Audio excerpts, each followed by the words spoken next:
Hi guys, I hope everyone is doing well. This video is just not a voiceover, it's how I'm feeling today this morning. So let me start it in Marathi. So आज भरपूर दिवस झाले मी न्यूजवर एक केस ऐकते आहे वैष्णवी ज्यांची पुण्याची केस आहे शी डाईड अनफॉर्च्युनेटली. सो माझं फक्त हेच बोलणं आहे ही एकच केस नाही आहे. प्रॉब्ली ह्या केसमुळे बऱ्याच गोष्टी माहिती पडल्या की सराउंडिंगमध्ये चाललं आहे काय.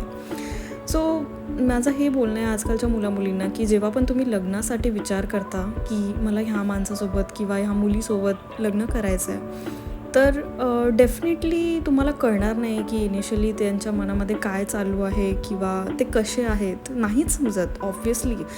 बिकॉज तुम्ही एखाद्या माणसाला 24 तास त्याच्यासोबत नसतात. But if anyone is saying की तुम्ही हे नका डिसिजन घेऊ, तुम्ही हे करू नका, तर डेफिनेटली एकदा त्यांचं ऐकून बघा. प्रॉब्ली ते तुमचे पेरेंट्सच असतात आणि माझं पेरेंट्सना पण हे बोलणं आहे की जर मूल चुकलं तर त्यांना परत घ्यायला विचार करू नका.